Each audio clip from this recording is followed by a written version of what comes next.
Hi மக்களே, welcome back to my channel. So இன்னைக்கு வந்தா நீங்க என்ன பார்க்க போறீங்க அப்படின்னா phrasal verbs for business, ஓகேங்களா?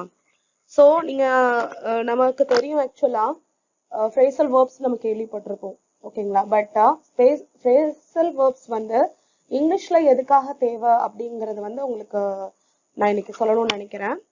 ஆக்சுவலா வந்துட்டு phrasal verbs அப்படின்னு நீங்க எடுத்துக்கிட்டா ஒரு நார்மலா ஒருத்தர் வந்து இப்ப யுனைடெட் ஸ்டேட்ஸ்ல இருக்காருன்னு வச்சுக்கோங்களேன்.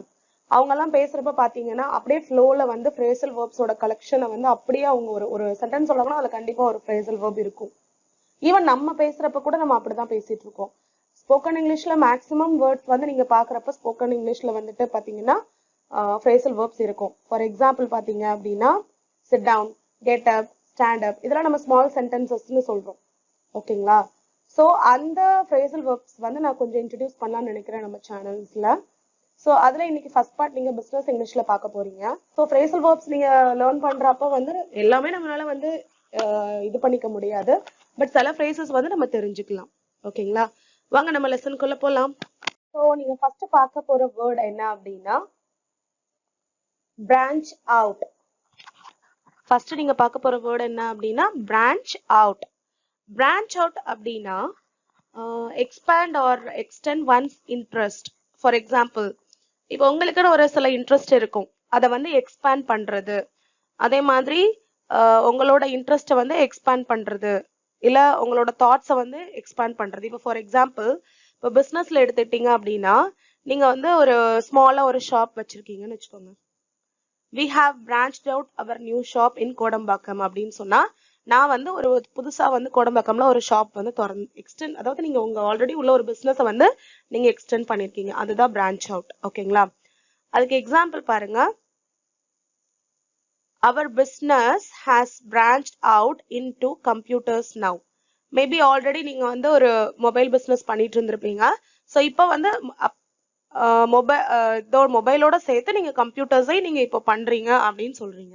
ஸோ பிரான்ச் அவுட் அப்படின்னா ஒருத்தருடைய பிசினஸை வந்து பிசினஸ் ஆர் தாட்ஸ் ஆர் இன்ட்ரெஸ்ட்டை வந்து எக்ஸ்பேண்ட் பண்றது பிரான்ச் அவுட், ஓகேங்களா?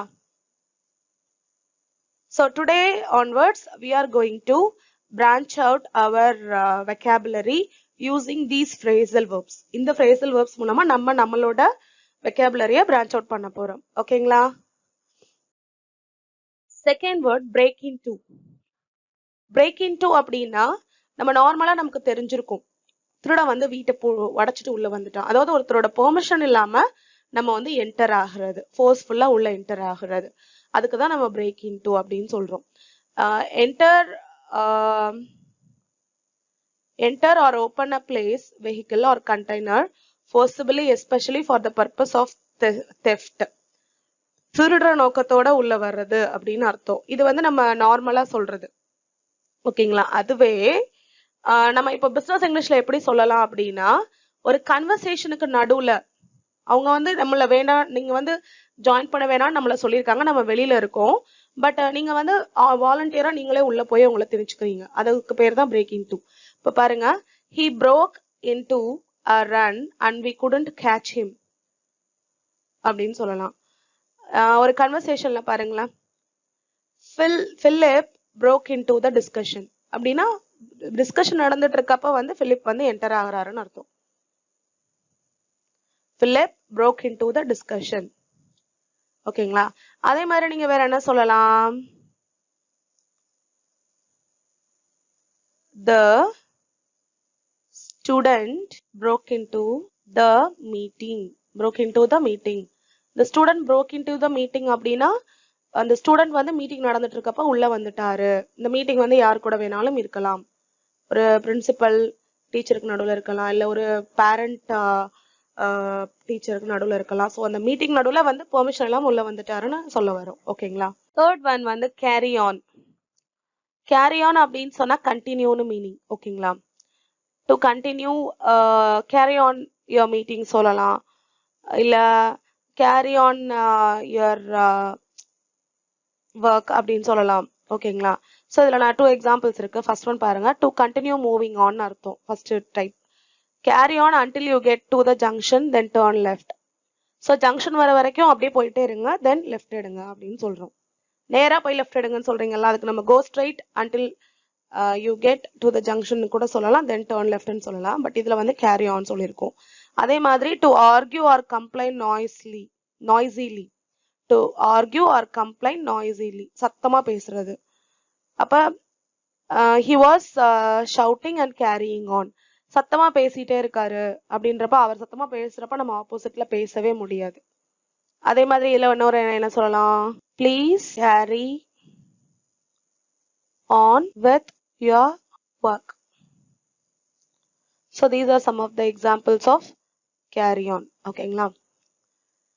fourth one, close down எடுத்துட்டீங்கன்னா ஸ்டாப் ஆப்பரேட்டிங்னு மீனிங். ஓகேங்களா? இங்கிலீஷ்ல அதாவது ஒரு ஒர்க் ஆகட்டும், இல்ல ஒரு ஷாப் ஆகட்டும், இல்ல ஒரு கம்பெனி ஆகட்டும், அது வந்து க்ளோஸ் ஆயிடுச்சு, வேலை நடக்கல, அங்க ஆபரேஷன் எதுவும் நடக்கல அப்படின்னு சொல்றதுக்கு தான் ஸ்டாப் ஆப்பரேட்டிங். ஃபர்ஸ்ட் ஒன் பாருங்க, their intention is to close down the factory. அவங்களோட இன்டென்ஷன் என்னன்னா ஃபேக்டரியை வந்து க்ளோஸ் டவுன் பண்ணணும்னு நினைக்கிறாங்க. அதே மாதிரி hotels are closing down all over the country. Hotels எல்லாமே பாத்தீங்கன்னா வந்து எல்லா இடத்துலயுமே க்ளோஸ் பண்ணிட்டு இருக்காங்க கண்ட்ரி ஃபுல்லா அப்படின்னு சொல்றாங்க.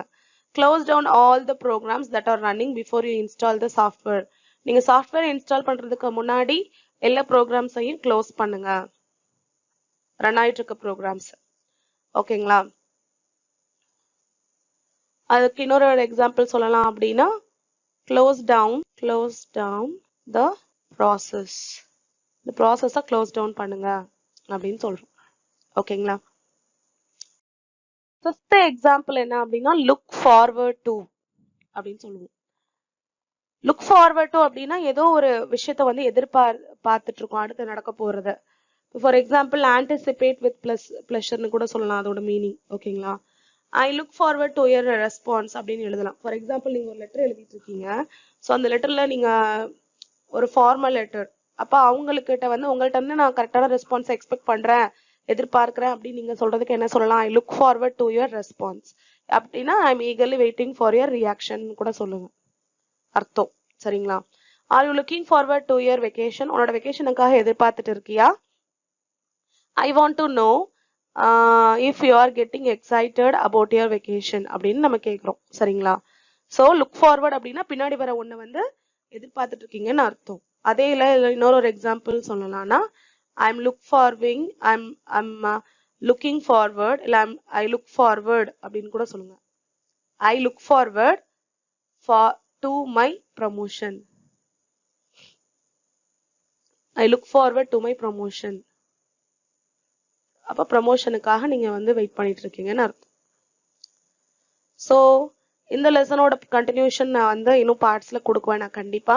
ஸோ இது நீங்க ஈஸியா வந்து டெய்லி ப்ராக்டிஸ் பண்ணாலே மேக்ஸிமம் வந்து உங்களுக்கு பிஸ்னஸ் இங்கிலீஷ்னு கிடையாது, டீச்சர்ஸ் ஆகட்டும், ஷாப் ஓனர்ஸா இருக்கட்டும், ஒரு பிஸ்னஸ் பண்றவங்களா இருக்கட்டும், ஒரு ப்ராசஸ் ரன் பண்றவங்களா இருக்கட்டும், உங்களுக்கு ரொம்ப ஹெல்ப்ஃபுல்லா இருக்கும். ஸோ தொடர்ந்து என்னோட லெசன்ஸை பாருங்க, டெய்லி நான் அப்டேட் பண்ணிட்டு இருப்பேன். And thank you for watching my channel. Like my channel, comment if you have some doubts, and subscribe my channel. Share it to your friends also. Thank you, friends.